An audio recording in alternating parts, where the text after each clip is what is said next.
Hello दोस्तों, कैसे हैं आप सब लोग। उम्मीद करता हूं काफी अच्छे होंगे। तो दोस्तों, आखिरकार जो एनएससी आईपीओ है, मतलब एनएससी कंपनी ने अपनी डीआरएचपी फाइल कर दी है। काफी टाइम से इसका इंतजार चल रहा था, मतलब यूं लगभग मान के चलिए 2016 से एनएससी ट्राई कर रहा है। अब जाके 2026 के अंदर लगभग 10 साल हो गए हैं, उसके बाद डीआरएचपी फाइल हुई है। इतने दिन क्या हुआ था कि भाई कुछ एनएससी के अंदर फ्रॉड वगैरह हुआ था, जिसके कारण क्या कि सेबी ने इसके आईपीओ पर रोक लगा दी थी। इसको क्लीन चिट नहीं मिल रही थी सेबी से। अभी क्या है कि सेबी से एनओसी वगैरह इसको मिल गई है। उसके बाद क्या है कि ये अपने डीआरएचपी वगैरह, मतलब जो आईपीओ का प्रोसेस होता है वो चालू कर दिया इन्होंने, और डीआरएचपी इन्होंने फाइल कर दी है। उसके अंदर काफी सारी डिटेल्स भी सामने आई है। अब लोगों के मन में काफी सवाल आ रहे हैं। उससे पहले एक चीज आपको बता दूं, ये इंडिया का बिगेस्ट आईपीओ अभी होने वाला है। अगर जियो टेलीकॉम का आईपीओ इससे पहले नहीं आता है तो ये इंडिया का बिगेस्ट आईपीओ होगा एनएससी का। जी हाँ दोस्तों, बिगेस्ट आईपीओ कैसे, मैं आपको आगे समझाता हूं। उसके अलावा लोगों के मन में जो सवाल है कि क्या इसके अंदर शेयर होल्डर कोटा है या नहीं है, क्या अनलिस्टेड शेयर्स, एनएससी के जो अनलिस्टेड शेयर्स है वो बाय करें या नहीं करें, और इसका आईपीओ कब आने वाला है, और जो इसका आईपीओ है उसके अंदर कौन कौन से जो शेयर होल्डर्स है या इन्वेस्टर्स है वो अपना स्टेक जो है सेल कर रहे हैं, वो सारी जानकारी लेंगे इस वीडियो के अंदर। वीडियो शुरू करने से पहले दोस्तों, टेलीग्राम, इंस्टाग्राम, व्हाट्सएप, फेसबुक सबके लिंक डिस्क्रिप्शन के अंदर ज्वाइन करके रख लीजिए। और दोस्तों, अभी टेम्पररी जो है टेलीग्राम है वो भी बंद है थोड़े दिन के लिए, कुछ पेपर लीक के कारण। अभी तो आप क्या करिए, व्हाट्सएप चैनल को ज्वाइन कर सकते हैं, उसकी लिंक डिस्क्रिप्शन के अंदर। व्हाट्सएप चैनल को ज्वाइन करके रख लीजिए ताकि वहां पर आपको अपडेट्स मिलते रहें। सबसे पहले दोस्तों, जो एनएससी है उसने, मतलब ये नेशनल स्टॉक एक्सचेंज है, इंडिया का सबसे बड़ा स्टॉक एक्सचेंज है, उसने 17 जून को अपनी डीआरएचपी फाइल कर दी है। लगभग अभी दूसरा दिन हो गया इसने अपनी डीआरएचपी फाइल करे हुए। ठीक है, डीआरएचपी मतलब आईपीओ लाने के लिए पहला प्रोसेस होता है। तो अगर इस आईपीओ की हल्की फुल्की डिटेल्स लें या कुछ हाइलाइट्स अगर देखें, तो ये आईपीओ का जो इश्यू साइज है वो करीबन 30,000 करोड़ रुपए के आसपास का हो सकता है। इसीलिए मैं एनएससी आईपीओ को बिगेस्ट आईपीओ कह रहा हूं इंडिया का, क्योंकि अगर जियो टेलीकॉम का आईपीओ में तो अभी देर है, इसलिए उससे पहले लगभग लग रहा है कि एनएससी का आईपीओ आ जाएगा। और एनएससी का आईपीओ आता है जियो टेलीकॉम से पहले, तो ये इंडिया का बिगेस्ट आईपीओ होगा 30,000 करोड़ रुपए का इश्यू साइज का। क्योंकि इससे पहले जो बिगेस्ट आईपीओ आया Hyundai मोटर्स का, उसका इश्यू साइज करीब करीब था 27,870 करोड़ रुपए के आसपास का। इसका इश्यू साइज होगा 30,000 करोड़ रुपए के आसपास का। तो ये इंडिया का बिगेस्ट आईपीओ होने वाला है। रिकॉर्ड चीज हो रही है, बढ़िया बात है, इंडिया की कोई कंपनी बिगेस्ट आईपीओ के अंदर आ रही है। अब दूसरा सवाल आपका ये होगा कि इसकी वैल्यूएशन कितनी हो सकती है। ठीक है, आईपीओ का इश्यू साइज तो 30,000 करोड़ रुपए का, इसकी वैल्यूएशन देखिए अभी एग्जैक्ट वैल्यूएशंस नहीं आई है। जो अनलिस्टेड मार्केट है जिसके अंदर इसके शेयर जो है, अनलिस्टेड शेयर्स भी हैं, वहां पर करीब करीब जो वैल्यूएशंस बन रही है 5 लाख करोड़ रुपए के आसपास की। इस हिसाब से लग रहा है कि भाई अप्रॉक्स इसी के आसपास वैल्यूएशन हमें देखने को मिलेगी जब इसका आईपीओ आएगा। तो मतलब ये लार्ज कैप कंपनी होगी, लार्ज कैप के अंदर कैटेगराइज होगी। तीसरा सवाल, इसका इश्यू साइज कैसा हो सकता है। तो इश्यू साइज पूरा का पूरा ओएफएस होगा, ऑफर फॉर सेल। कोई भी फ्रेश इश्यू, नए शेयर नहीं होंगे, पूरा का पूरा ओएफएस होने वाला। जो भी एग्जिस्टिंग इन्वेस्टर्स हैं या जो भी प्रमोटर्स है वो अपनी हिस्सेदारी सेल करने वाले हैं। इसके अंदर सारे अलग अलग इन्वेस्टर्स और प्रमोटर हैं। टोटल शेयर ये है 14.89 करोड़, 14.89 करोड़ शेयर्स जो हैं ये सेल करने वाले हैं ओएफएस के अंदर।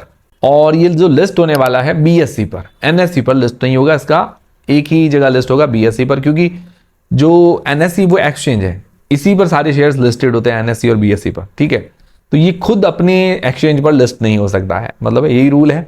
तो ये बीएसई पर ही एक ही जगह लिस्ट होगा। इससे पहले जो एक्सचेंज लिस्ट हो चुके हैं, बीएसई लिस्ट हो चुका है, बीएसई एनएसई पर लिस्ट हुआ है, फिर एमसीएक्स लिस्ट हो चुका है, एमसीएक्स मल्टी कमोडिटी एक्सचेंज, वो 2 एक्सचेंज है। अभी ये तीसरा एक्सचेंज आ रहा है। बीएसई और एमसीएक्स ये छोटी कंपनियां हैं, एनएसई बहुत बड़ी कंपनी होगी।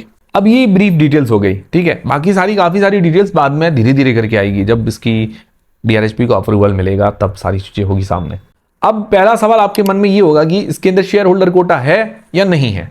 तो सीधा सीधा आपको बता दूं, इसके अंदर शेयर होल्डर कोटा नहीं है। क्यों नहीं है?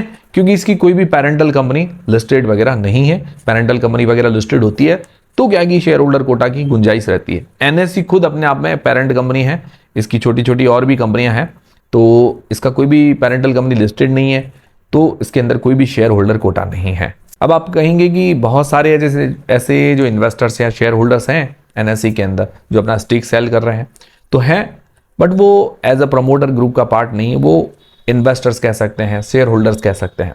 ठीक है, तो इस कारण क्या है कि इसके अंदर शेयर होल्डर कोटा नहीं है। दूसरा आपका सवाल होगा कि क्या इसके शेयर हम अनलिस्टेड मार्केट के अंदर बाय करें। अनलिस्टेड काफी ऐसे प्लेटफॉर्म्स होते हैं, तो एनएससी ने भी एक चीज चेतावनी दी है कि जो मतलब ऐसे काफी सारे अनऑफिशियल अनलिस्टेड प्लेटफॉर्म है, वहां से आप एनएससी को शेयर को बाय ना करें। ये मतलब एनएससी ने खुद ने कहा है, क्योंकि बहुत सारे फ्रॉड्स हो सकते हैं। तो अभी दूसरी चीज, अब अनलिस्टेड शेयर्स हमें बाय करने चाहिए या नहीं करने चाहिए। तो देखिए अनलिस्टेड शेयर क्या होते हैं कि जब भी कोई आईपीओ आएगा, मान लो एक एग्जांपल समझाता हूं, जैसे एनएससी का शेयर का अनलिस्टेड प्राइस 1000 रुपए के आसपास है और प्राइस बैंड है, कभी कभार उससे कम में अनाउंसमेंट होते हैं, कभी कभार ऐसा होता है कि भाई 600 में अनाउंसमेंट हो जाता है, 800 में अनाउंसमेंट हो जाता है। तो हमें क्या है कि अनलिस्टेड मार्केट में अगर मान लो 1000 रुपए में शेयर लिया तो हमारा तो 200 रुपए का या 400 रुपए का नुकसान हो जाएगा। तो कभी कभार ऐसा भी हमें देखने को मिल रहा है, लोगों को अनलिस्टेड शेयर्स के अंदर नुकसान भी देखने को मिल जाता है। और दूसरी चीज ये कि भाई जो अनलिस्टेड शेयर अगर हम लेते हैं, देखिए अनलिस्टेड शेयर पहले अनलिस्टेड होते हैं, जब भी इसका आईपीओ आता है तो वो लिस्टेड में बदल जाते हैं। तो कम जब उससे पहले सेल कर दे तो ठीक है, अब जब ये लिस्ट हो गया तब ये अनलिस्टेड वाला कुछ भी चीज रहती नहीं है, ठीक है। फिर वो क्या है कि सारे शेयर जो है हमारे डीमेट अकाउंट के अंदर ट्रांसफर हो जाएंगे और जिस दिन लिस्ट होगा उससे लेकर 6 महीने तक आप इसके शेयर को सेल नहीं कर पाओगे। ये बड़ा नुकसान हो जाएगा आपके। तो मतलब 6 महीने का लॉक इन पीरियड रहता है, पहले तो 1 साल का लॉक इन पीरियड रहता था। तो अनलिस्टेड शेयर्स बाय करना थोड़ा रिस्की हो सकता है, अवॉइड करना ही ज्यादा बेहतर है। मतलब ये अनलिस्टेड शेयर्स जो हैं, मतलब आपको काफी लोग लेते हैं, पहले आईपीओ आ जाए उससे पहले ठीक है कि थोड़ा प्रॉफिट लॉस जो भी कर लिया वो अच्छी बात है। अब आईपीओ आने वाला है तब लेना मुझे लगता है थोड़ा जोखिम भरा हो सकता है। बाकी मेरी तरफ से कोई बाय सेल का रेकमेंडेशन नहीं है, जो भी डिसीजन बनाना आपको खुद को बनाना है। और एनएससी ने एक चीज कही है कि जो अनलिस्टेड शेयर्स हैं उसके प्लेटफॉर्म्स होते हैं अलग अलग, तो जो फ्रॉड काफी सारे प्लेटफॉर्म्स है उससे सावधान रहना है। अब आपका जो सवाल होगा तीसरा कि भाई ये आईपीओ कब आएगा, एनएससी का आईपीओ, ठीक है ना, अभी डीआरएचपी फाइल की आएगा कब। तो देखिए अप्रूवल में 2-3 महीने लगते हैं, मान के चलिए, ठीक है। बट एनएससी के कंडीशन में मुझे लग रहा है कि जल्दी इसको अप्रूवल भी मिल जाएगा, इसकी जो आरएचपी वगैरह भी जल्दी फाइल होते हुए देखने को मिल सकती है।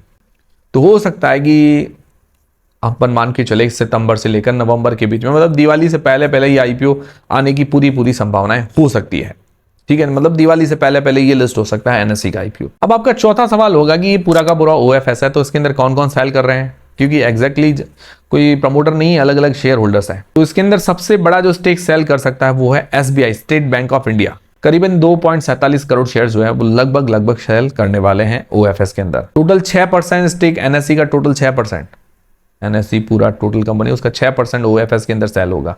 फिर एमएस स्ट्रेटेजिक जो मॉरिशस की कंपनी है वो करीबन 1.6 करोड़ शेयर सेल करने वाली है। फिर कनाडा पेंशन फंड है, अरांडा, Bank of Baroda, Stock Holding Corporation of India जिससे आईएफसीआई शेयर जो है जुड़ा हुआ है, General Insurance Corporation of India, The New India Assurance Company, National Insurance Company, United India Insurance Company. तो इस तरह की जो कंपनियां हैं ये ओएफएस के अंदर अपने शेयर जो है सेल करने वाली हैं। काफी टाइम से ये होल्ड करके बैठे, कुछ ना कुछ अपना जो हिस्सा है वो निकालेंगे, उसके बाद क्या है कि इनको प्रॉफिट वगैरह होगा, ये अच्छी बात है। ये है पूरी जानकारी एनएससी आईपीओ को लेकर। तो एनएससी का आईपीओ अभी ये बिगेस्ट आईपीओ होगा इंडिया का। और इंपॉर्टेंट क्यों है, देखिए ये इंडिया का सबसे बड़ा एक्सचेंज है। एक्सचेंज मतलब जहां पर शेयर वगैरह लिस्ट होते हैं, अनलिस्टेड होते हैं, वो बाय सेल हम जहां पर कर सकते हैं वो एक्सचेंज कहलाते हैं। मतलब ये मार्केट है शेयर का, एनएससी और बीएससी। तो इनमें से एनएससी बड़ा एक्सचेंज है और यहाँ पर शेयर की बाय सेलिंग होती है। उसके अलावा कंपनी प्रॉफिट के अंदर है, कोई विशेष कंपनी को पैसों की भी जरूरत नहीं है, कंपनी अच्छे प्रॉफिट के अंदर है, रेवेन्यू वगैरह अच्छा जनरेट कर रही है, तो कंपनी काफी इंपॉर्टेंट साबित हो सकती है। मतलब शेयर मार्केट या इन्वेस्टर्स को क्या चाहिए, ऐसी कंपनियां चाहिए जिनके रेवेन्यू प्रॉफिट के अंदर अच्छी ग्रोथ हो, अच्छी ग्रोथ दिखाए। जब तक शेयर मार्केट है तब तक एनएससी भी रहेगा, तो इसीलिए इंपॉर्टेंट हो जाता है। बहुत बढ़िया सेक्टर भी है, लोग अपने ऐसे पोर्टफोलियो के अंदर ऐसे शेयर्स को जगह भी देते हैं ताकि वो लॉन्ग टर्म के लिए रख सकें। इसीलिए एनएससी का आईपीओ काफी इंपॉर्टेंट हो सकता है। तो ये थे दोस्तों सारे आज के अपडेट्स। उम्मीद करता हूं हमारा वीडियो, हमारी जानकारी आपको पसंद आई होगी, हेल्पफुल रहेगी। हेल्पफुल रही तो वीडियो को लाइक जरूर करें, चैनल को सब्सक्राइब कर ले। मिलते हैं दोस्तों अगले वीडियो के अंदर।